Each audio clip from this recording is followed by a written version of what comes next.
Selamat pagi pemirsa, selama beberapa menit ke depan Anda akan bersama saya, Sahrul Muhammad Rifali. Dalam kesempatan kali ini membahas berita aktual dan terpercaya. Pemirsa, lagi-lagi Jakarta banjir. BMKG mengatakan bahwa curah hujan untuk hari ini wilayah Jabodetabek cukup ekstrim, yakni 278 mm. Meskipun durasi hujan tidak sepanjang pada tanggal 1 Desember lalu yang mencapai 16 jam, yakni hanya 6 jam untuk hari ini. Nyatanya Jakarta dan sejumlah wilayah lain tetap saja kebanjiran. Nah, tahun ini sudah ada 2 banjir besar, yakni hari dan juga awal tahun.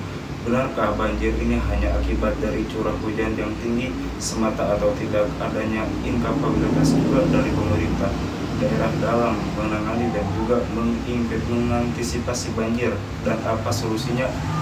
Pemirsa, apabila kita sudah mendapatkan solusi bagaimana memastikan agar pemerintah provinsi, tidaknya Jakarta juga Jawa Barat, Banten melaksanakan solusi tersebut.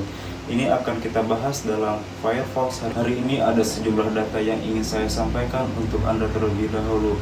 Pada fenomena badai tropis yang menurut BMKG ada sekitar wilayah Indonesia ini, tepatnya di bagian selatan Nusa Tenggara Barat.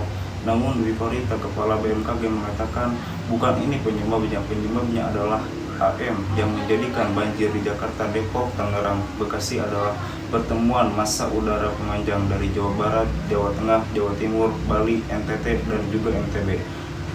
Nah, apa akibat dari banjir? Kita bisa saksikan bahwa hari ini cukup kita akan selanjutnya. Pemirsa, untuk di Jakarta saja ada 294 RW dari total 2.738 RW yang terendam banjir. Untuk wilayah Jakarta saja sementara ada lebih dari 1.000 titik banjir di Bekasi, dan juga ada lebih dari ada sekitar 13 titik banjir di Tangerang. Ini jumlah yang sedikit. Tentunya di Tangerang yang paling parah terdampak banjir adalah daerah Priok karena mencapai 1,5 meter, sementara di Jakarta 294 KWE dari 2.700 RW. Ini bukan jumlah yang sedikit, ini juga termasuk banjir besar. Begitu pemirsa, saya ingin kemudian beralih ke informasi selanjutnya, di mana Balai Besar Wilayah Sungai Ciliwung Cisadane Kementerian PURR mengatakan bahwa ada 83 titik lokasi banjir di Jakarta. Nah, 12 diantaranya berada daerah yang belum dilakukan normalisasi, 8.0 belum dinormalisasi berada di Sungai Sunter, kemudian Sungai Cakung. Ada 2 dan juga di Sungai Pasanggahan.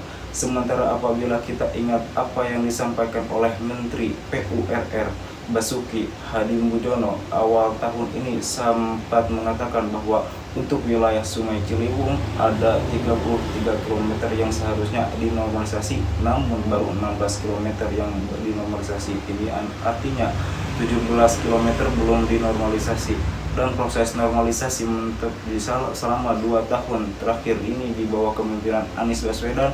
Saya ingin ke grafik slide sebelumnya. Teman-teman, bukan grafis ini, di grafik sebelumnya di tahun 2019 kita ingin melihat seperti apa sih sebenarnya anggaran untuk normalisasi Kali Ciliwung dari Pemprov DKI Jakarta. Awalnya adalah 850 miliar rupiah, kemudian dipotong menjadi 350 M untuk tahun 2019. Tahun 2020 ada sedikit peningkatan menjadi 600 miliar rupiah, yang sebelumnya hanya 425 setelah anggota DPT melakukan lobby dan juga meminta anggaran dinaikkan.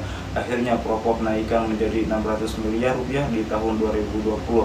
Nah, anggaran secara keseluruhan pemirsa untuk antisipasi banjir di Jakarta untuk tahun 2020 hanya 1 triliun dari APBD DKI Jakarta yang mencapai 8.755 triliun rupiah. Bahkan anggaran antisipasi banjir lebih kecil daripada anggaran rehabilitasi trotoar yang mencapai 1,2 triliun rupiah. Rasa sekarang akan ke pernyataan Basuki Hadimulyono yang lain terkait dengan soda yang Kali Ciliwung ke banjir Kanal Timur Jakarta.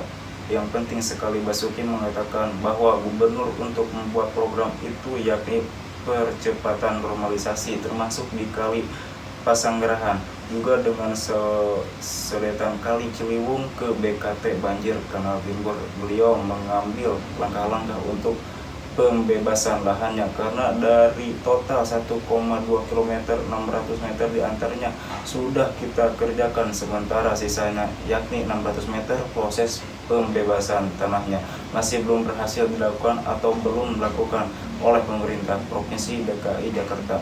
Apa saja dampak banjir kemudian untuk hari ini, kita lihat bersama-sama dampaknya dari Matilaya begitu.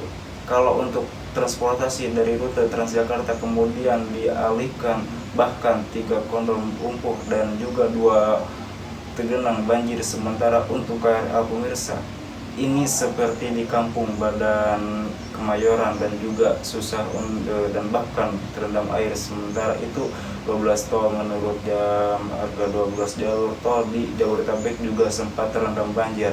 Asosiasi Pengusaha Truk mengklaim bahwa dalam satu hari mereka rugi 30 miliar rupiah, dikatakan tidak bisa beroperasi untuk logistik begitu. Sementara PLN juga harus memadamkan 1.612 gardu listrik di sebagian wilayah Jakarta, Jawa Barat, dan juga Banten. Tadi pagi saja jam 9 pagi waktu Indonesia Barat, PLN memadamkan di Jakarta ada 868 gardu listrik, kemudian di Jawa Barat ada 711 gardu listrik dan juga 33 gardu listrik di Banten.